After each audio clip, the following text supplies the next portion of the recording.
Okay, tayong lahat nawa ay maging katulad ni Kristo sapagkat alam niyo naman, isang buntong hininga lang ng ating Panginoong Jesus, di ba? Naridinig na agad ng ating amang si Yahweh. Ayan po ba? Tingnan nga ang katabi. Kamukha ba siya ni Jesus? Ayun. Pag-amen, answer prayer tayo sa galing ito. Amen. Sinasabi ni St. Paul na meron po tayo sa binasa natin that we have 3 responsibilities to become like Christ. Amen po ba? Ipaposing mo na kay Brother Ariel. Nag-posing, you know? Ayun. Ayun, we have 3 responsibilities. Gusto niyo po bang malaman? Siyempre, ang unang responsibility natin upang tayo ganap na makatulad kay Kristo ay sinabi sa Ephesians 4:22. Basahin natin. Textin niyo lang. Number 1, we must choose to let go of old ways of acting. Amen po ba? Sa Tagalog, iwan na natin ang dating pamumuhay. Amen po ba? Okay, ano yung mga dapat nating iwan sa ating lumang pamumuhay? Kung sa ating physical na pangangatawan ay meron po tayong tinatawag na pileges. Ano po ba yung pileges? Wrinkles po ba yun? Di ba ang pangit ng pileges, di ba? Sa physical na ating mga pangangatawan, di ba? Pangit siya, negative, di po ba? Sa ating spiritual naman na buhay ay meron din naman tayong tinatawag na palegas. Alam niyo natin kung ano po ba yung mga palegas sa ating buhay na dapat nating iwanan. Gusto niyo po bang malaman? Ang number 1 po ay ang dapat nating iwan sa ating buhay ay ang pride. Sino rito ang mahilig sa fried chicken? Ayun, dapat iwan natin ang dating sa ating buhay ang pride. Amen po ba? Basahin niyo natin sa Proverbs 11:2 or Kawikaan 11:2. Pagka dumarating ang kapalaluan, ay dumarating nga ang kahihiyan, ngunit nasa mababa ang karunungan. Kumbaga sa mga humble daw po ang pinagkakalob ni Lord ang wisdom. Amen po ba? Sino gusto magkaroon ng wisdom? Ayun, dapat daw maging humble tayo. Amen po ba? Isa rin po palang sign ng pride o katataasan ng loob pag example, narinig niya na ang mabuting balita, di po ba? Kasabi niya sa sarili niya, ano ka ba naman, Brother Sherry? Narinig ko po yan. Isang uri po pala ng pride. Di ba? Di ba ang salita naman ng Panginoon ay pinag-aaralan natin po yan throughout the year, di po ba? Kahit naman ang gospel sa Bible, ay paulit-ulit natin yan narinig, di po? Because God is giving us wisdom para bagong kapahayagan, di po ba? Amen? Actually, di po ba, sinabi nga na those who are ano yun, mataas ay ipinabagsak. Diba? Sino po ba yung unang binagsak ni Lord sa kalangitan? Satanas. Diba si Satanas, si Lucifer, di po ba? Siya lang pong isa-isang inihulog sa langit. Kaya next time po, pag may nagsabi sa inyo ng inutangan nyo ng 10 dirhams at kayo po ay pinautang, sasabihin niyo, Brad, sister, hulog ka ng langit sa akin. Huwag po kayo papayag. Dapat dahil pinahiram nyo lang yan siya ng 10 dirhams, sinabihan ka niya ng hulog ng langit. Di ba? Sapagkat isa lang naman ang hinulog sa langit, di ba? Si Satanas lang. Sabihin mo, hindi ako si Satanas. Di ba sabihin niyo, ako ay biyaya ng Diyos, di ba? Sa'yo. Amen. Papabuhayan natin ang Diyos sa buhay. Because namin, out of time, tuloy-tuloy na tayo din sa palagas nating pag-aaralan. Ano naman yung letter A na dapat nating iwan sa ating lumang buhay? Ang A ay anger. Sino ba rito ang magagalitin pa? Nauna na sa pagpila sa ATM ay nagalit na. Di ba ba? Kinuha na nga ng kanyang rice sa kanyang rice cooker. Ay, nagalit na. Kasi malapit ng tapos sa mga pwede, tapos na yata ang mga bigas natin, di ba ba? Pag may nangumit sa atin, huwag tayo magagalit, di ba? Bagus tayo ay pagpalayan. Sino sinasabi nga sa binasa nga natin sa Ephesians 4:26, basahin nga natin. Ephesians 4:26, kung magagalit man kayo, iwasan ninyo kayo'y magkasala. Huwag ninyong hayaang lumubog ang araw na galit pa rin kayo. Amen po ba? Di ba wag na natin palulubugin ang araw? Basahin sa Proverbs 15:1.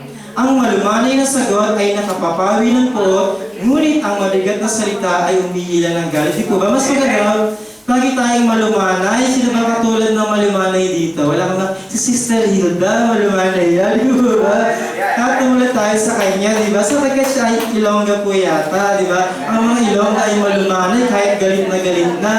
Amen po? Dapat wala na tayong PGH sa ating buhay, di po ba? Ano yung PGH?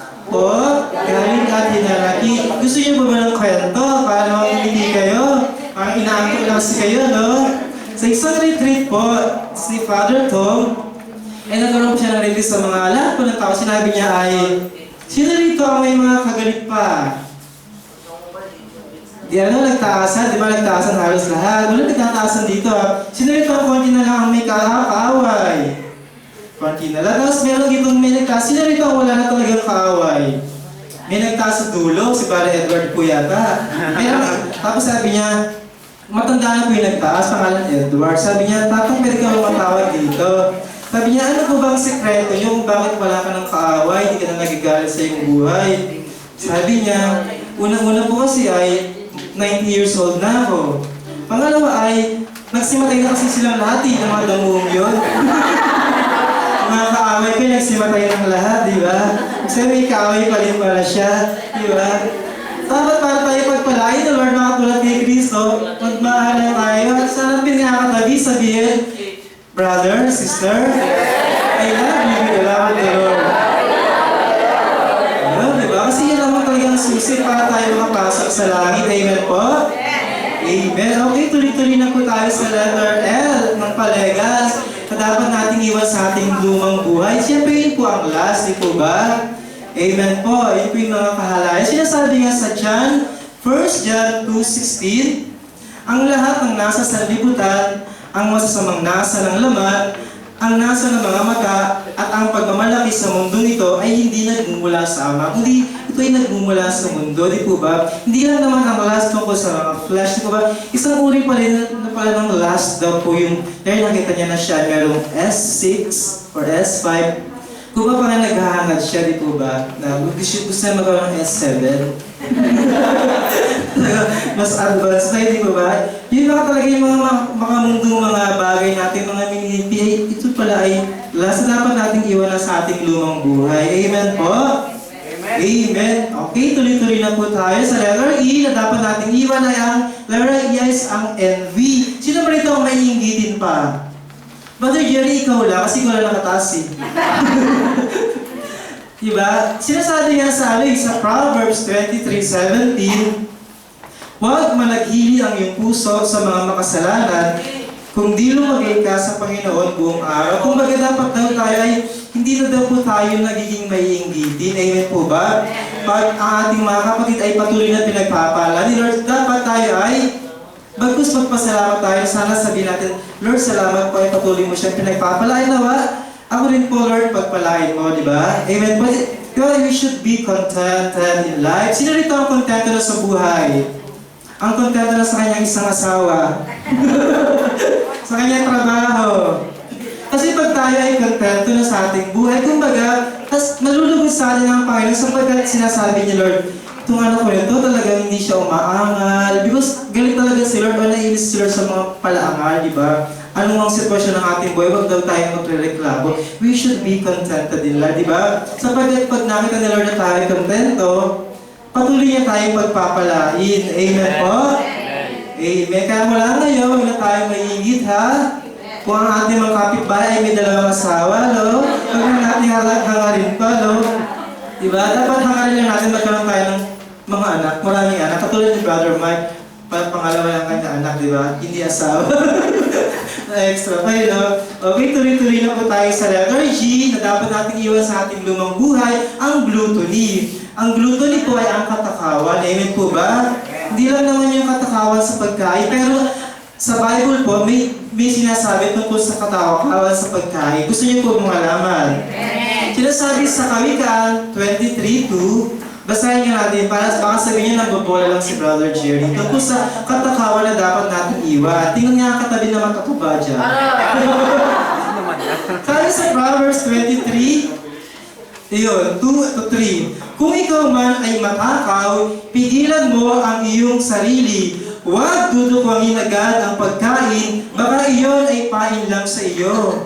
Malay mo, nilagay niyo ng lason, no?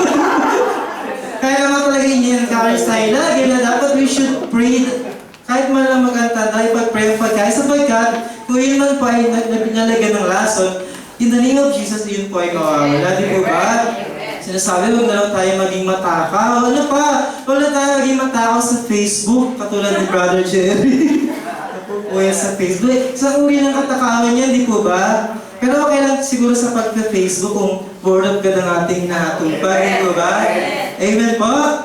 Ayun, iwan na natin ang katakawan. Amen. Bagkus, tayo ay mag-fasting, di po ba? Prayer, fasting, and abstinence. Kung yun ang gospel for today, di po ba? Nagpe-pray, nagpa-fast, and nagpe-pray, di po ba? Amen. Sapagkat yan ay kalugugugod sa ating Yahweh El Shaddai. Papurihan po natin ang Diyos na buhay. Okay. Ang number 6 na dapat nating iwala ay ang avarice. Ang avarice po ay ang greediness. Sino pa rin ang mga sakim pa? Wala na daw sakim dito, no?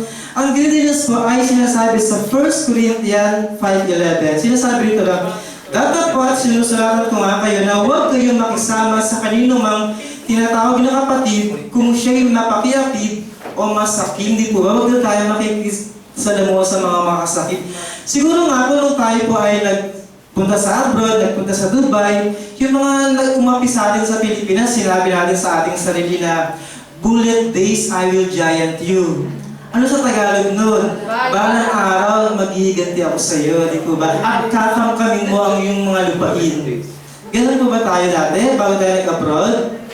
Di ba hindi dapat tayo huwag tayo magiging mapagkampi sapagkat hindi ka lugod-lugod kay Yahweh El Shaddai. Yun ay kuma. Bagkus, we need to be generous, di ba? Because God loves a cheerful giver. Amen po ba?